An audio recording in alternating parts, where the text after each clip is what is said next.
bab ridho dan tawakal. Menerima takdir dengan lapang dada merupakan suatu kewajiban meski takdir tersebut baik atau buruk. Mempercayai takdir merupakan bagian keimanan dan tergolong dalam rukunnya bagi orang yang tidak menerima ketentuan Allah dan dengan bersabar menghadapi cobaannya. Silahkan memilih Tuhan selainnya. Hal ini seperti yang telah dijelaskan dalam riwayat hadis al-Qudsi. Arti silahkan mencari Tuhan selainnya ialah bila ia tidak rela terhadap ketentuan Allah, seakan-akan ia tidak terima Allah sebagai Tuhannya. Karena makhluk merupakan hamba-hamba Allah, hasil ciptaannya dan tempat pengaliran ketentuannya. Telah diriwayatkan oleh Rasulullah SAW dari Tuhannya berkata, hadits qudsi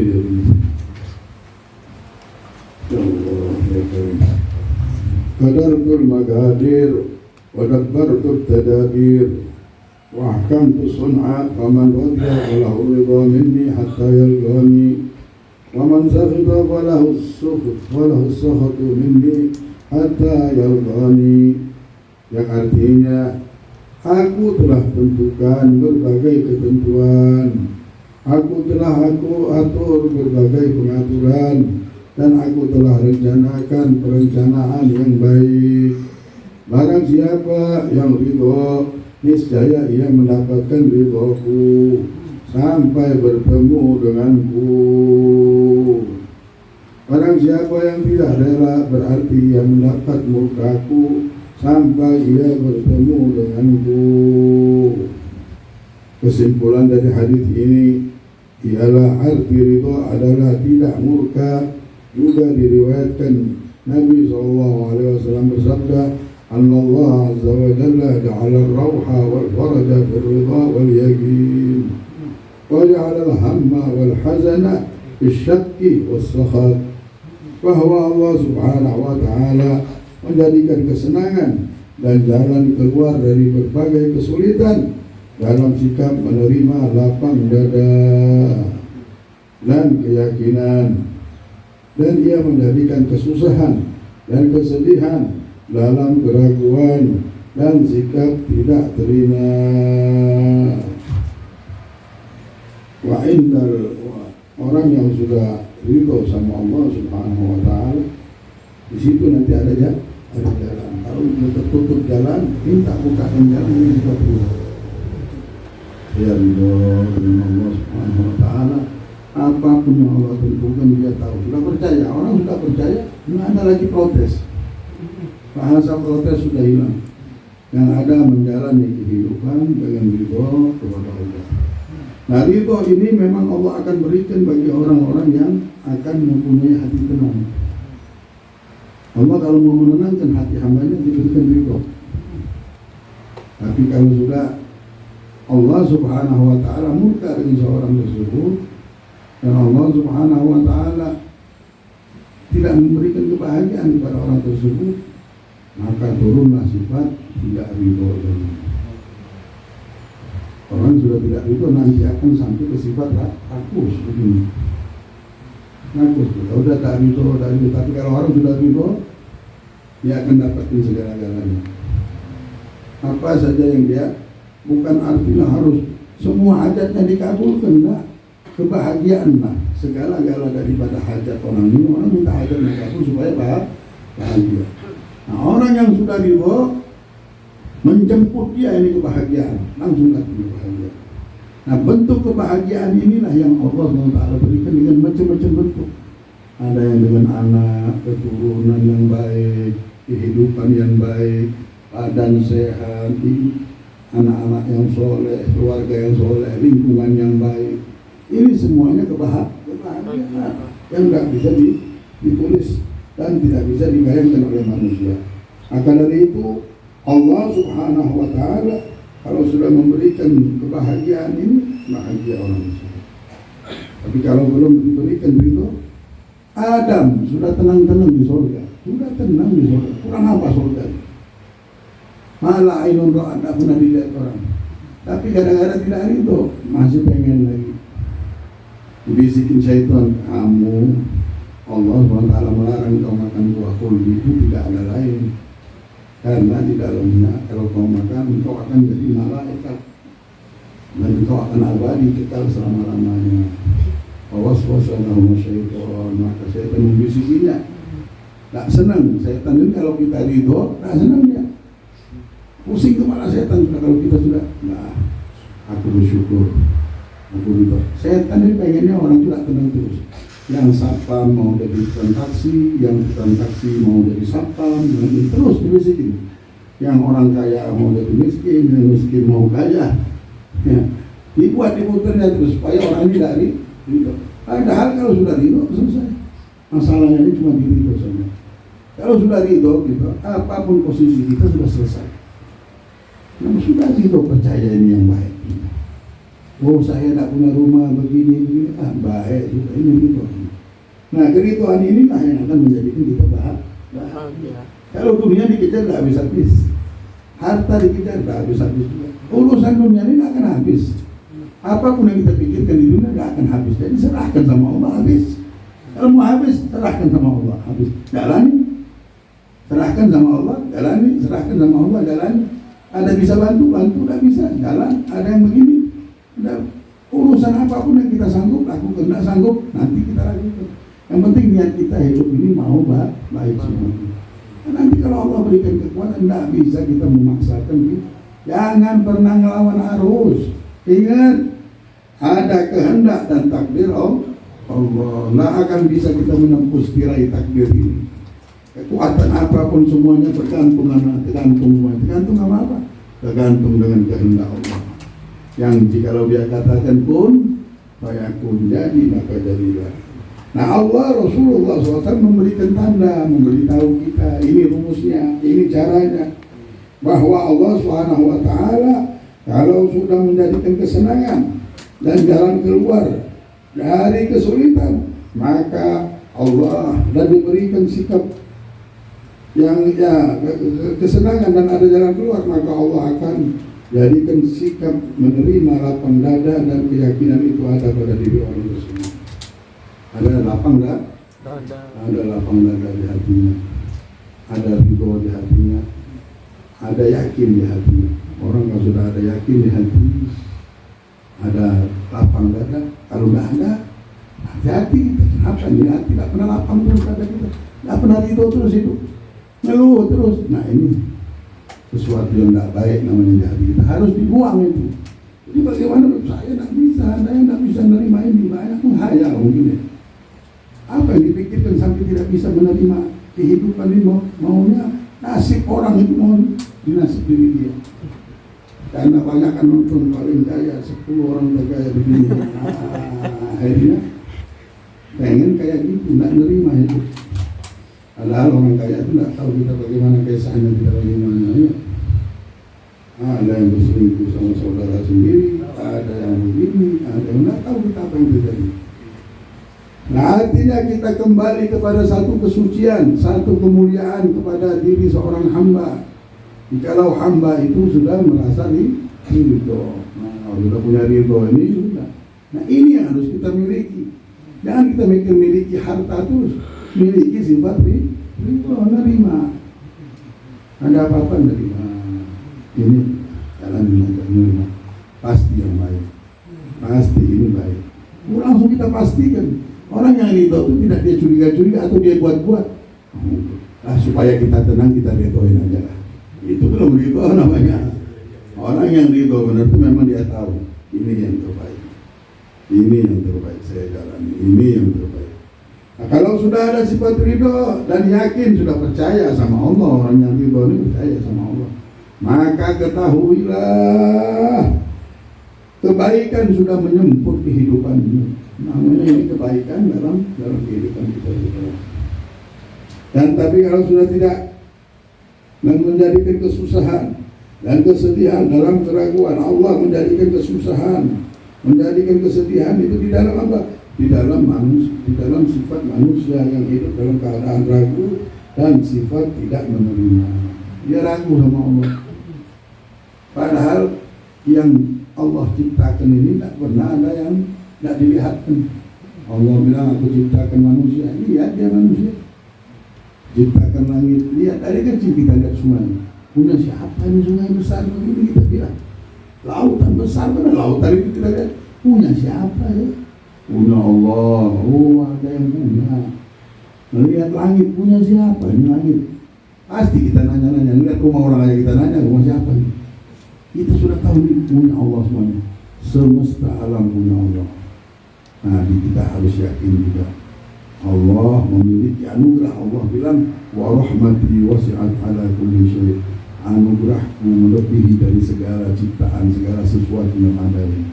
Setiap detik itu ada anugerah Allah. Seperti banyaknya nafas manusia dan semua makhluk. Wah, jadi ini dunia udah dipenuhi rahmat Allah, anugerah Allah. Nanti kan kita buka aja, terbuka kelihatan. Yang terbuka ini mata hati, bukan mata yang tidak sadar. Kalau mata yang mabuk sama dunia nggak bisa lihatnya. Tapi mata hati manusia, mata yang memang dekat sama Allah, mata yang mengetahui keagungan Allah, yang sadar juga membuka lihat ya Allah. Hidup ini dengan rahmat Allah cukup sudah. Ya, wali-wali Allah, mereka dekat dengan rahmat ini. Sudah dekat karena sadar. Tongkat bisa dipegang jadi emas. Sudah tidak ada lagi beda antara emas, warna emas sama warna gunung sama sudah. Warna daun sama warna duit sama. Seperti Mu'ad. Kata Mu'ad bilang, "Kaifa asbahta ya Mu'ad?" Bagaimana engkau di pagi hari ini wahai Mu'ad? Asbahtu mu'minan ya Rasulullah. Aku di pagi hari ini dalam keadaan beriman ya Rasulullah. Ya Mu'ad, semua perkataan itu ada buktinya. Mana buktinya engkau beriman? Ya Rasulullah, azzafatid dunia. Dunia ini sudah jauh dari aku ya Rasulullah. Dunia ini sudah jauh dari dia. Jadi yang dekat sama dia di pikirannya, di hatinya, di jiwanya, di lidahnya Allah ya Rasulullah. Dunia ini sudah jauh benar. Sampai aku melihat gunung sama emas ini sudah sama, tidak ada lagi bedanya ya Rasulullah. Jauh benar sudah. Lihat sama Rasulullah. Di mukanya Mu'ad mempunyai air dan sungguh-sungguh yang memang orang dekat sama Allah dan tahu Rasulullah Mu'ad ini. Mu'ad ini sahabat yang paling dicintai Rasulullah. Sampai Rasulullah pernah ngomong, ya Mu'ad ini uhibbu, wahai Mu'ad aku cinta dengan engkau. Rasulullah sambil ngomong. Anak muda. Dan pernah Rasulullah megang kuda dan Mu'ad suruhnya naik di atas kuda tersebut. Hazafati dunia ini udah jauh sama aku Rasulullah. Sampai aku melihat yang ini sama aja. Tidak ada lagi aku melihat ini dunia. Dan aku sepertinya melihat arusnya Allah, singgah sananya kekuasaan kebesaran Allah yang ada di hadapanku terus. Sepertinya melihat singgah sana kekuasaan Allah ini ada di hadapan dia terus. Dan sepertinya surga dan neraka ada di hadapanku terus ya Rasulullah. Allah dapat bagian. Nah ini nikmat. Yang lain ini benda-benda nafsu semuanya emas ini tidak ada harga lagi. Nggak usah kan kita melihat kebesaran Allah. Baru melihat corona saja sudah tidak kelihatan lagi dunia.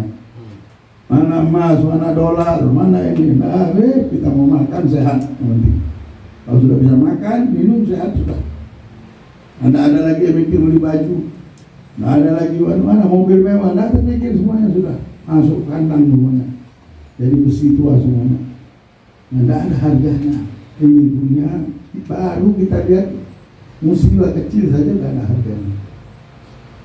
Nah Allah lah, alhamdulillah Allah mudah-mudahan ini membukakan pintu kebesarannya untuk kita dekat dengan Allah dan tidak kena sihir dunia ini. Dengan majlis-majlis seperti ini Allah membuka satu perjalanan kita, perjalanan yang kekal dan abadi, yaitu perjalanan kebahagiaan yang abadi menuju ridhonya Allah, menuju kasih sayang Allah, dan kita akan mendapatkan kebahagiaan dunia dan akhirat insyaallah. Maka jagalah keyakinan ini, jagalah sifat ridho. Jangan pernah kita tidak puas dengan apa yang dikehendaki Allah. Puas sudah. Hari ini saya puas sama Allah. Itulah Habib Abdullah bin Abdul Haddad menyebutkan di Wirdul Latif ini, radina billahi rabban wa bil islami dinan wa bi Muhammadin nabiyya. Kami ridho dengan Allah sebagai Tuhan kami. Setiap pagi kita ngomong kami ridho, ya Allah, ridho, nah ada kami nak ridho dengan segala apa yang kau takdir ini, kami ridho bil Islam ini, dan Islam sebagai agama kami. Wa bi Muhammadin nabiyya wa rasul, dan dengan Nabi Muhammad sebagai nabi dan utusan kami. Ini dibaca dengan hati yang benar-benar ridho. Nggak ada protes sama Allah. Nggak ada, oh ini masalah, banyak masalah maksud saya. Kita sudah tahu ini masalah, bukan masalah, ini mengangkat derajat. Nggak ada lagi masalah, sudah namanya. Masalah yang kita hadapi bukan masalah, kita katakan ini pengangkatan derajat. Ini ujian untuk diangkat derajat. Jadi, hidup, nggak ada lagi ngomong hidup ini kotor, laknat, ini nggak ada. Dunia ini barokah, gitu. Banyak berkahnya dunia ini. Kita mau ngambil berkah dunia, nggak mau ngambil kotor dulu. Ada begini, ini ujian mau diangkat derajat berkah, insya Allah. Senang semuanya. Kalau kita sudah tahu caranya akan senang, semua jadi senang, semua jadi puas. Nah, barang siapa membaca 3 kali, Rasulullah katakan, maka tidaklah dia tidur di hari itu kecuali, dan hidup di hari itu kecuali dalam keadaan diridhoi oleh Allah. Kalaupun meninggal dalam keadaan diridhoi oleh Allah. 3 kali saja, tapi 3 kali ini bacanya ngomong benar, aku ridho. Dan memang punya kita sifat ridho ini. Memang kita miliki, bukan cuma dibaca, kita punya ridho. Ini lebih mahal daripada punya rumah, lebih mahal daripada punya tanah, lebih mahal daripada punya mobil, punya sifat ridho. Adam gara-gara tak ridho itu masih rakus waktu itu karena godaan syaitan turun ke dunia ini. Di 300 tahun ada malu sama Allah, tak mengangkat kepala takut. Nah, kita alhamdulillah hidup, bisa makan, bisa minum, jalani saja dengan sifat ridho. Ini barang kalau kita miliki, sifat ini kalau kita miliki, kita menjadi orang yang mulia di pandangan Allah. Di pandangan Allah kita mulia. Ya Allah, siapa? Allah muliakan kita. Kalau kita punya ridho akan muncul kalau kita percaya sama Allah. Ridho dan yakin ini harus. Kalau Allah mau memberi itu kebahagiaan kepada seorang hamba, pasti si hamba ini punya sifat ridho. Jadi milikilah sifat ridho ini, karena itu tanda orang ini mau dibahagiakan sama Allah. Tapi kalau orang tidak ridho, tidak percaya, ragu, terus mikirin rezeki, ragu, mikirin nasib hidup, ragu, mikirin nasib anak, cucu, keluarga, ragu. Padahal hidup kita ini hidup siapa? Rencana bapak kita. Habib bisa pindah ke Samarinda, Haji bisa pindah ke Samarinda, si bulan apa rencana apa kita? Nah, bukan gara-gara apa kita mikirin kita, enggak. Allah yang mikirin kita. Akhirnya jadi punya rumah dan pikir-pikir kapan bisa beli rumah. Jadi memang anak kita pun dipikirin sama Allah. Udah punya warisan. Malik bin Anas bin Malik itu bukan tidak punya warisan lagi. Abahnya dia meninggal. Dia hidup, dia masih kecil, abahnya sudah meninggal. Tidak punya harta waris. Secara hukum kehidupan tidak mungkin dia bisa kaya. Separuh Madinah dia punya. Tak mungkin. Mesti ini keturunan kayanya dari 7 keturunan baru bisa punya separuh kota Madinah.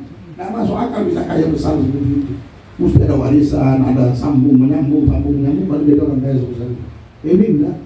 Tiba-tiba cuk, Allah mau kasih berkat doa Nabi Muhammad, didoakan sama Nabi Muhammad, didoakan dan besar.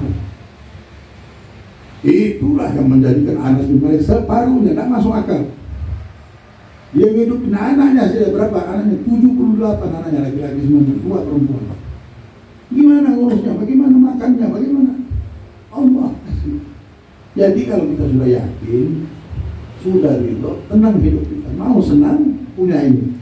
Nanti tidak pikir aja, tapi jangan terlalu penuh dipikir. Orang dulu mikir, habis pikir tenang. Sekarang beda, habis pikir jadi susah. Namanya ini pikiran syaitan. Pikiran yang tenang itu pikiran nyambung kepada Allah, mikirin rezeki, ini haknya Allah. Yang penting sudah kita berusaha, buat program sudah, buat konsepnya begini-begini, kita jalani hasilnya Allah. Oh, tidak berjalan, kita tunggu pertolongan Allah. Belum jalan, waktunya belum jalan, dilihat Allah mau lihat dulu istiqomah kita ini. Oh, kadang-kadang Allah alihkan ke sini, kadang-kadang begini putarnya, kadang-kadang arahnya nanti muter ke sana lagi. Jangan kita pikirkan ini nanti berjalan sendiri. Ini tidak terlalu kita pikirkan, jangan berlebihan. Yang kita fokus dengan Allahnya. Ini tetap kita jalani. Ini sebab masalahnya. Sebab masuk surga sholat harus kita lakukan. Mau masuk surga harus sholat. Tapi yang memasukkan kita surga adalah Allah Subhanahu wa Ta'ala. Punya anak harus nikah suami. Yang masukkan buat anak bukan suami. Siapa bilang buat anak suami? Buktinya banyak orang punya suami tidak punya anak. Tapi yang memberi anak adalah Allah Subhanahu wa Ta'ala. Yang penting kita nikah. Urusan diberi sama Allah atau tidak, itu urusan Allah Subhanahu wa Ta'ala. Karena yang memberi anak adalah Allah, memberi rezeki kita Allah, mengurus anak kita juga Allah, masa depan anak kita Allah. Maka Allah terus. Orang yang sudah berserah sama Allah nyaman. Ini Ummu Sulaim pintar dia tidak punya modal, tidak punya duit, serahin sama Nabi Muhammad, anakku doakan anakku tolong. Bukan gara-gara sholat 1000 rakaat Anas bin Malik, bukan gara-gara, memang dia pembantu, jadi pembantu Rasulullah, ngambilin air Rasulullah, tapi didoakan sama Rasulullah. Nah, gara-gara doa itu, ya Allah maghfir ma'alahu, ya Allah banyak di harta Anas bin Malik ini, wa aghfir wa auladahu, banyak di keturunannya, wa barik lahu ya Rabb, dan berikanlah keberkahan bima ataitahu, segala sesuatu segala nikmat yang kau berikan kepada dia, wa adkhilhul jannah, dan masuk ke surga Anas bin Malik. Ya Allah, karena di dunia sampai ke surga dikasih sama Rasulullah. Nabi Muhammad ini memang punya segala, yang punya segala-galanya ini Allah sudah berikan kunci sama Nabi Muhammad. Nah, bagi-bagilah Nabi, terserah yang mau bagi kemana. Tinggal kita dekati Nabi Muhammad, baca sholawat dengan Nabi Muhammad. Itulah acara arba'in yang kita lakukan ini, tidak ada lain. Orang dekat dengan keberuntungan. Kita pengen anak kita, murid kita semuanya untung. Yang hadir di tempat ini jangan sampai ada yang rugi. Caranya dekat sama Nabi Muhammad. Ini memang wallahul mu'ti wa anal ghasim, Rasulullah bilang. Allah yang memberi tapi aku yang membagi, kata Rasulullah. Jadi insyaallah kita harus punya ini ridho. Mulai sekarang miliki sifat puas setiap hari. Oh, saya puas sama Allah. Allah Haddad bilang apa? Kullu yawmin nahnu fi'id. Setiap hari kami hari raya. Padahal buta matanya. Agak Abdullah. Abdullah Haddad buta matanya, tidak bisa lihat. Rumah gubuk. Kita rumah ada kipas angin, ada AC. Dia orang tidak ada, tidur biasa. Tapi setiap hari kami hari raya. Dia bilang setiap hari kami hari. La ilaha illallah Muhammad Rasulullah. Ada alam sendiri, ada kehidupan yang mereka alami sendiri. Ada perjalanan sendiri. Mudah-mudahan Allah berikan kita pandangan yang benar. Amin. Allah berikan kita hidayah. Allah berikan kita kebahagiaan dunia dan akhirat. Allah jadikan kita semuanya mengerti di dalam ilmu agama ini. Berikan fahamnya pada Nabi, fahamnya para Rasul, dan pemahaman zahir dan batin. Allah SWT silami kita dengan keberkahan, dengan rahmat, inayah, taufik dan hidayah. La yakul salih ila hadratin Nabi. Al-Fatihah. Alhamdulillah.